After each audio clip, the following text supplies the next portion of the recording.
Hi అండి. అందరూ ఎలా ఉన్నారు? బాగున్నారా? నేనైతే చాలా బాగున్నాను. మీరందరూ కూడా చాలా చాలా బాగుంటారని అనుకుంటున్నాను. మా వారు పొలం వెళ్తారు కదా రోజు. సో, వెళ్ళినప్పుడు తీసుకొచ్చారనమాట నిన్న. మునగాకు అలాగే మునక్కాయలు. సో, ఈ మునక్కాయలు చూసారా ఎంత పొట్టి పొట్టిగున్నాయో వెరైటీ అనమాట. సో, ఇవి మా మునక్కాయలు కాదండి. మా చెట్టువి కాదు. సో, అందుకని అలా ఉన్నాయి. వేరే అంటే ఈయన ఎక్కడికో వెళ్తే అంటే వేరే వాళ్ళ ఇంటి దగ్గరికెళ్తే వాళ్ళ ఇంటి దగ్గర ఉంటే వాళ్ళు ఇచ్చినవన్నమాట. సో, అదేమో మధ్యాహ్నంకి లంచ్ బాక్స్ అనమాట అది. సో, అది కూడా తీసుకెళ్తారు. ఇవన్నీ రొటీనే ఎప్పుడు తెచ్చేవే. కాకపోతే ఇవి చూడగానే నాకు ఏమనిపించాయంటే జామకాయలు అనిపించాయి. కానీ జామకాయలు కాదు ఇవి. సో, ఫ్యాషన్ ఫ్రూట్ అనమాట. Fashion fruit. నాకు చాలా రోజులుండి వీటిని ఎలాగైనా తెచ్చుకొని పండించాలి అనుకున్నాను. కానీ తెప్పించాను కానీ అస్సలు అవి రానే లేదండి. విత్తనాలు వేస్తే అంటే వీళ్ళ దగ్గర నుంచే ఒక పండు ఎండిపోతే తీసుకొచ్చి వేసాను కానీ ఒక్క మొలక కూడా రాలేదు. అలాగే ఇది ఉంది కదా. సో, ఈ ఫ్రూట్స్ నేను అసలు షాక్ అయ్యానమాట. ఎక్స్పెక్ట్ చేయలేదు ఆ ఫ్రూట్స్ ఇంటికి వస్తాయని. చాలా చాలా హ్యాపీగా అనిపించింది అనమాట. నేను ఎప్పుడు తినలేదు, ఎప్పుడు చూశాను కానీ తినలేదన్నమాట.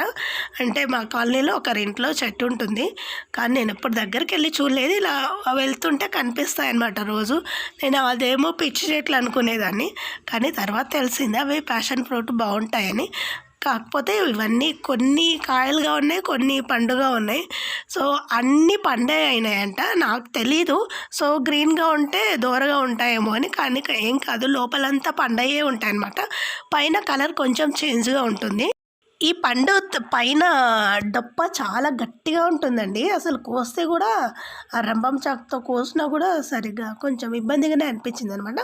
డప్ప ఒకలాగా ఉంటుంది, లోపల వచ్చేసి మనకు ఈ టేస్ట్ ఎలా ఉంటుందంటే చీని పళ్ళు తింటాం కదా మనము. సో, మోసంబి అంటారు, మేమైతే చీని పళ్ళు అంటాము. సో, ఇక్కడ ఏమంటారు సా ఏదో అంటారు, నాకు కూడా తెలీదు. సో, నాకు తెలిసింది అయితే చీని పళ్ళు, మోసంబి లేదా సో, ఏమంటారో ప్లీజ్ నాకు కింద కామెంట్ చేసి చెప్పండి. మొత్తం జ్యూసీగానే ఉంటుంది. ఇలా కోస్తే కింద కారిపోతుందనమాట. సో, అది జెల్లీ లాగా కూడా ఉంటుంది. లోపలంతా బ్లాక్ సీడ్స్ ఉంటాయన్నమాట, నల్లవన్నీ.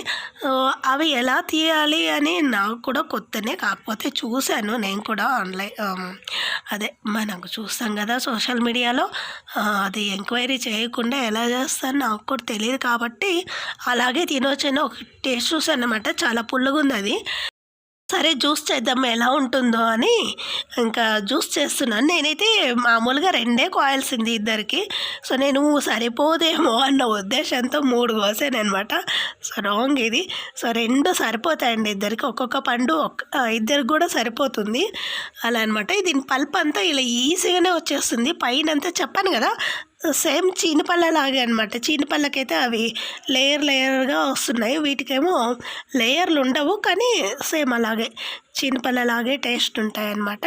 సో, దీని టేస్ట్ అసలు చెప్పడానికి రాదు. నాకైతే ఆ చీనిపళ్ళ టేస్టే అనిపించింది. ఒక్కొక్కరికి ఒకలాగా అనిపిస్తుంది అనమాట. కొన్ని ఇంకా తీయగా ఉంటాయంట కానీ ఇవేమో చాలా చాలా టూ మచ్ పుల్లగా ఉన్నాయి. ఒక 2 పళ్ళు తీసుకుంటే నలుగురికి సరిపోతుందండి జ్యూసు. ఫస్ట్ అయితే నేను తీసుకున్నా కదా, వీటికి ఒక 3 స్పూన్ల 3-4 స్పూన్లు ఏమో వేసింటాను అనుకుంటాను. అదే చక్కెర. సో, చక్కెర చాలా తక్కువ అండి. దాదాపు 8 స్పూన్లు వేస్తే కానీ సరిపోదేమో, అంత పులుపు అనమాట. సో, వాటర్ కూడా ఇంకొంచెం ఎక్కువ వేయాల్సింది. నేను మరీ లిక్విడ్ అయిపోతుందేమో, సో నీళ్ళు అయిపోతుందేమో అనుకున్నాను. కాదనమాట. సో, నీళ్ళు వేస్తేనే దానికి సెట్ అవుతుంది. మరీ అలా తాగితే మనం తాగలేము, దాని పులుపు తట్టుకోలేమన్నమాట. సో, దానికి తగినంత షుగరు అలాగే నీళ్ళు వేసుకోవాలి. నేను చెప్పాను కదా కొలత. ఒక పండుకు 2 గ్లాసుల నీళ్ళు, 4 గ్లాసుల చక్కెర వేస్తే సరిపోతుందనమాట కరెక్ట్గా. సో, అంత పుల్లగా ఉంటాయి. సో, లేదంటే మీరు కొంచెం టేస్ట్ చేసుకొని కూడా చూడొచ్చు. సో, నాకైతే అలా అనిపించింది. అంత వేస్తేనే అది కరెక్ట్ టేస్ట్ అనిపించింది అనమాట. సో, ఇంకా కొన్ని నీళ్ళు తక్కువ వేసానని చెప్పాను కదా, ఇంకా వేయాలి. ఒక 2 గ్లాసులు ఎక్స్ట్రా వేయాలి. అప్పుడే దాన్ని పులుపు అలాగే టేస్ట్ ఇంకొకలాగా ఉంటుంది. ఒక్కొక్కరి టేస్ట్ ఒకలాగా ఉంటుంది కదా. నాకైతే పులుపు అస్సలు నచ్చదు. సో, దానివల్ల నాకు అంతగా ఈ పండు పులుపుగా ఎక్కువగా ఉందనిపించింది. సో, నేను తక్కువ చక్కెర వేయడం వల్ల కావచ్చు. లో సి విటమిన్ పుష్కలంగా ఉంటుందండి. ఎవ్వరైనా సరే మీ ఇంటి దగ్గర ఒక చెట్టు పెట్టుకొని పెంచండి. ఒక్కసారి నాటుకుందంటే మనకు పళ్ళు ఇస్తూనే ఉంటాయి. పెద్ద బెంగే ఉండదు వీటికి. సో, అలా గోడకేస్తా కూడా పడి ఉంటుందనమాట. చాలా బాగొస్తుంది. కానీ అది నాటుకోవడమే గొప్ప. సో, నేనైతే చెప్పాను కదా! ఎన్నిసార్లు వేసినా రాలేదు అని. అది వాటిలో ఉండే నల్ల నల్ల సీడ్స్ ఉంటాయి కదా! అవి మిక్సీ సరిగ్గా మెత్తగా కావవి. సో, వాటిని తీయడానికి కూడా రాదు ఫస్టే. సో, అందుకని నేను జల్లి కూడా వేరే జల్లెడ పెట్టాల్సింది. అంటే పెద్ద జల్లి పెట్టాల్సింది. నేను చిన్నదే సరిపోతుందేమో, చిన్న దాంట్లో నుంచి దిగుతుందేమో అనుకున్నా. కానీ కొంచెం కష్టమే అయింది. చూడండి ఎంత నల్ల నల్లగా అయిపోయిందో. మొత్తం అవి సీడ్స్ ఉంటాయి కదా, మెత్తగా అట్లా వచ్చాయి. సో, ఇలా జ్యూస్ చేశాను. సో, లుక్ అయితే చాలా బాగుంది. టేస్ట్ కూడా సూపర్ ఉందన్నమాట. ఎలా ఉందమ్మా? తీయగలేదా? షుగర్ సరిపోలేదేమో. నాకు కొంచెం షుగర్ ఇంకా బాగుందా?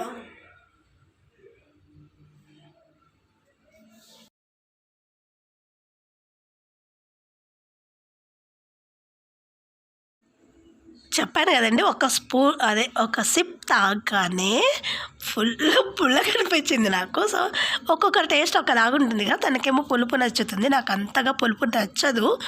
టూ మచ్ పుల్లగా ఉందనమాట. ఇంకా చక్కెర పడాలి ఇందులో. నేను మళ్ళీ వెళ్ళి ఒక 2 స్పూన్ల చక్కెర కలుపుకొని తాగాను. అప్పుడు బాగా అనిపించింది. సో, మీరు తగినంత చక్కెర వేసుకొని తాగండి. చాలా బాగుంటుంది. రసనలాగా ఉంటుంది అనమాట. సో, మనము కొలతల్ని బట్టి కలుపుకునే దాన్ని బట్టి ఉంటుందన్నమాట. అది ఇంకొంచెం చిక్కగా అయింది. ఇంకొంచెం నీళ్ళు కలిపేసుకుంటే సెట్ అవుతుందన్నమాట. సో, మీకు తప్పకుండా నచ్చితే చేసుకొని, అంటే ఎక్కడైనా దొరుకుతాయి కదండి, అప్పుడు కూడా కొంచెం కొత్త కొత్తవి ట్రై చేస్తూ ఉండండి. ఎప్పుడు తినే పండ్లు కాకుండా కొంచెం న్యూవి కూడా ట్రై చేస్తూ ఉంటే వాటి వల్ల ఉపయోగాలు ఏంటో కూడా మనకు తెలిసిపోతాయి అన్నమాట.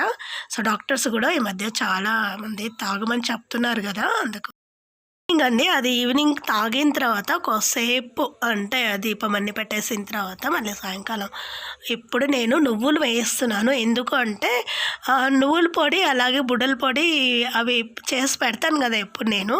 సో, ఇప్పుడేమో అయిపోయినాయి అనమాట. అందుకని సో, ఈ కొబ్బరి కూడా ఎందుకు లైట్గా, అంటే స్టవ్ ఆఫ్ చేశానండి నేను. స్టవ్ ఆఫ్ చేసిన తర్వాత వేడి పైన వేసాను. ఎందుకంటే కట్ చేసి నేను ఆల్రెడీ ఫ్రిడ్జ్లో పెట్టాను.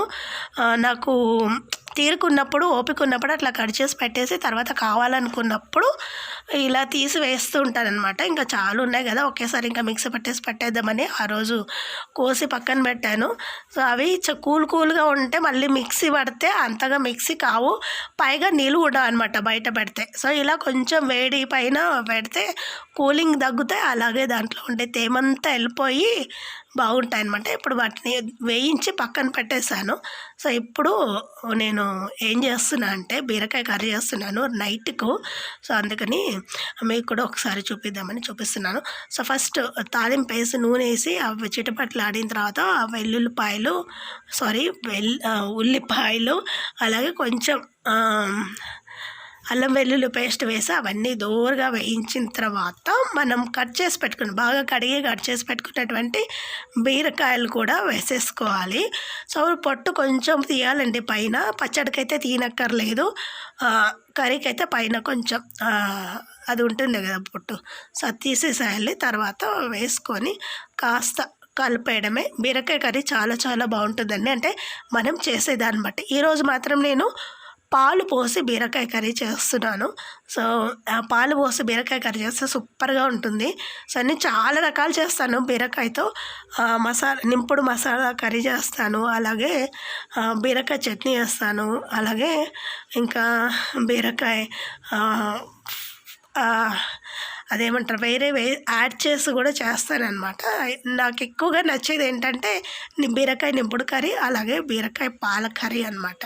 సో, అవి కొంచెం లైట్గా మగ్గిన తర్వాత అందులో కారం, ఉప్పు వేసుకొని కొంచెం పసుపు కూడా వేసి మళ్ళీ ఒక్కసారి నూనె ఉన్నప్పుడే వాటిని ఇలా కలిపేసుకోవాలన్నమాట నూనెలో. కొంచెం ఆయిల్ ఉన్నప్పుడే నీళ్లు పోయినప్పుడే కారం వేసుకొని అలా కలిపేస్తే టేస్ట్ అలాగే కలర్ కూడా బాగా వస్తుందండి కర్రీకి. సో కొంతమంది ఏం చేస్తారంటే నీళ్ళు వేసాక కారం వేస్తారు, అలా వేస్తే టేస్ట్ రాదు, అలాగే కలర్ కూడా డిఫరెంట్గా వస్తుందన్నమాట. సో ఇలా చేసి చూడండి, సూపర్ టేస్ట్ సూపర్ కలర్ వస్తుంది. ఇంకొకటి ఏంటంటే ఇప్పుడు మిక్సీ పట్టేద్దామని అన్ని పక్కన పెట్టేశాను. ఆలోపు ఒక 10 నిమిషాలు సిమ్లో పెట్టుకొని మగ్గించుకున్నాం కదా బీరకాయని. సో అది ఇంకొకసారి కలిపేసి తర్వాత ఇందులో కొన్ని పాలు పోసేసుకుందాము. మీ ఇష్టం అండి, మీ దగ్గర పాలు ఉంటే పాలు పోసుకోండి, లేదంటే మజ్జిగ ఉంటుంది కదా, అంటే నీళ్ళు వేసి చిలికిన మజ్జిగ ఉంటుంది చూడండి, అది కూడా వేసుకోవచ్చు, బాగుంటుంది. అంటే ఒక్కొక్క ఇంగ్రీడియంట్ వేస్తే ఒక్కొక్క టేస్ట్ వస్తుంది అనమాట. సో ఇందులోకి బెస్ట్ కాంబినేషన్ మాత్రం నాకు తెలిసి పాలే. సో పెరుగు కూడా బాగుంటుంది, అదే మజ్జిగ కూడా బాగుంటుంది. సో ట్రై కున్నాం కదా, అవి మరీ హైలో పెట్టకుండా కొంచెం సిమ్లోనే పెట్టాను. మరీ ఎక్కువ హైలో పెడితే మాడిపోతాయి అనమాట. నేను చేసే పనులకు నేను ఎక్కువ హైలో పెట్టి పని చేయను. అవి సిమ్లో పెడితే నేను ఒకవేళ దాన్ని మర్చిపోయినా అది బాగా కుక్ అయ్యి నేను పని చేసేలోపు రెడీ అవుతుంది అనమాట. సో పెద్దగా ఇబ్బంది పెట్టకుండా. సో ఆ లోపు నేను అవన్నీ ఉన్నాయి కదా, కొబ్బరి అలాగే నువ్వుల పొడి అవన్నీ మిక్సీ పట్టేయాలి. ఇది కాకుండా నేను ఇంకా చాలా పొళ్ళన్నీ చేసి పెట్టానండి. ఇవి చేసి పెట్టుకుంటే మనకు ఏంటంటే బెనిఫిట్, మనం వంట చేసేటప్పుడు త్వరగా అయిపోతుంది అనమాట. ఏదైనా కావాలి ఫ్రైలు అన్నప్పుడు ఆ ఫ్రైలో మనం మళ్ళీ మిక్సీ తీసుకొని కొబ్బరి కట్ చేసి మళ్ళీ నువ్వులు మిక్సీ పట్టి అప్పుడప్పుడు పట్టుకొని చేయాలంటే చాలా టైం పడుతుంది. అలాగే వర్కింగ్ ఉమెన్స్కి అయినా సరే, లేదా పిల్లలు ఉన్నారు బాక్సులు అయినా సరే, నాకైతే బాక్సులు ఇద్దరికి కట్టాల్సింది, కంపల్సరీ కట్టాలి ఇద్దరికి. ఎవరికంటే మా వారికి అలాగే మా కూతురికి. సో ఇంతకుముందు అయితే నలుగురికి కట్టేదాన్ని. మా వారికి ఎందుకంటే రోజు ఊరెళ్తారనమాట, అంటే పొలంకి వెళ్ళినప్పుడు కంపల్సరీ బాక్స్ తీసుకొని వెళ్తారు. సో అప్పుడప్పుడు తీసుకెవ్వరు, లేకపోతే తీసుకొని వెళ్తారనమాట. అందుకే నేను మార్నింగ్ వీడియోస్ తీయలేనండి. నేను హడావిడిలో వీడియోస్ చేయాలంటే నా వల్ల కాదు. ఎందుకంటే ఒక పక్క 5కి లేచినా సరే 7కి అంతా బాక్స్ రెడీ అయిపోయి ఎక్కడ వాళ్ళు అక్కడ వెళ్ళిపోతారు. సో అందువల్ల కుదరదు. అందుకే నేను మార్నింగ్ ఎక్కువగా వీడియోలు తీయను. నాకు నైటే కుదురుతుంది, లేదా ఈవినింగ్ లేదా ఆఫ్టర్నూన్ మాత్రమే వీడియోలు తీయడానికి కుదురుతుంది అనమాట. మిగతా టైంలో ఫుల్ బిజీ. సో బిజీలో పెట్టుకొని తీయడం అంటే కాస్త కష్టము. ఎప్పుడైనా ఇంట్లో పిల్లలందరూ ఉంటే అప్పుడు కుదురుతుంది, కానీ మార్నింగ్ వీడియోస్ మామూలు టైంలో కుదరవు. సో ఇలా నేను బాక్సులన్నీ ముందే చెప్పాను కదా, ఖాళీ అయినప్పుడంతా కడిగి పెట్టేస్తాను. ఆ కడిగి పెట్టినప్పుడు నాకు ఎండిపోయి బాగా ఆరిన తర్వాత అప్పుడు తీసి పెట్టేసుకుంటాను అనమాట. ఇవి ఇలాగే బయట పెట్టినా సరే అస్సలు చెడిపోవు. ఒకవేళ మీకు ఏమన్నా స్మెల్ వస్తాయి అని అనిపిస్తే మాత్రం ఫ్రిడ్జ్లో పెట్టేసుకోండి, సేఫ్ అనమాట. నేను ఇంతకుముందు కూడా చాలా వీడియోస్ చేసి పెట్టానండి. అవన్నీ కూడా నేను అంటే ఇలా పొడులకు సంబంధించింది, వంట త్వరగా కావాలంటే పొళ్ళు ఏం చేయాలి అనేటువంటివి కూడా వీడియోస్ తీశాను. అవన్నీ నేను కింద లింక్ డిస్క్రిప్షన్లో మెన్షన్ చేస్తాను, ఒకసారి చెక్ చేయండి. తర్వాత నేను మొత్తం అప్పుడు అంత స్టవ్ అంతా పడి ఉంటుంది కదా, అదే కొబ్బరి అదే పొడి అవన్నీ పడతాయి కాబట్టి క్లీన్ చేసేసి తర్వాత ఇప్పుడు మనం చేసుకున్నటువంటి కొబ్బరి పొడి ఉంది కదా, సో అది కొంచెమే వేసుకోవాలి. ఎందుకంటే పాలు వేసాం కాబట్టి పాలను డామినేట్ చేయకుండా లైట్గా కొబ్బరి పొడి వేస్తున్నాను అనమాట. మరి ఎక్కువగా వేస్తే పాలకు ఉండే టేస్ట్ పోతుంది, అంటే వాటిలో ఎక్కువ మసాలా వేయకూడదు అనమాట ఇలాంటి వాటిలో. అందుకని నేను లైట్గా వేస్తున్నాను. మసాలా కూరలు వేరు, పాల కూరలు వేరు అనమాట. సో దేంట్లో ఏది వేస్తే టేస్ట్గా ఉంటుందో మనకు ఎక్స్పీరియన్స్ని బట్టి వస్తుంది అనమాట. సో ఇలాంటి పాల పదార్థాలు మాత్రం లైట్గా వేసుకోవాలి మసాలాలు, మరీ హెవీగా వేయకూడదండి. చూసారు కదా, అవి నువ్వుల పొడి అదేమో కొబ్బరి పొడి వేసాను, అది కొంచెం వేసానండి, ఎక్కువ వేయలేదు. కలిపేసి దింపేయడమే. సో కాసేపు ఆగి. సో అంతే అండి వీడియో. మీకు వీడియో నచ్చితే లైక్ చేయండి, షేర్ చేయండి, అలాగే సబ్స్క్రైబ్ చేయడం మాత్రం అస్సలు మర్చిపోకండి. అలాగే మీ ఫ్రెండ్స్ అండ్ ఫ్యామిలీ మెంబర్స్ గ్రూప్లో కూడా నా ఛానల్లో షేర్ చేయండి. సో లైట్గా అయిపోయింది కదా, ఇప్పుడు ఫైనల్గా కొంచెమే మసాలా వేసి తర్వాత కలిపేసి వెంటనే కొత్తిమీర ఉంటే కొత్తిమీర వేసుకోండి, లేకపోయినా ఏం కాదు. నా దగ్గర ఉంది కాబట్టి పైన కాసిందనమాట మిద్ది పైన. సో అది తెంపుకొచ్చి కడిగి కట్ చేసి పెట్టాను. ఫైనల్గా అలా చల్లితే కొంచెం ఎక్స్ట్రా టేస్ట్ యాడ్ అవుతుంది అనమాట కొత్తిమీర వల్ల, అందుకని వేస్తాను. ఈ బీరకాయ కర్రీని చపాతీ, రోటీ, అన్నము, పుల్కా మీ ఇష్టం దేనితో తిన్నా సరే సూపర్‌గా ఉంటుంది. నేనైతే ఈరోజు జొన్న రొట్టెతో లేదా అన్నంతో తింటాను. Thank you and bye.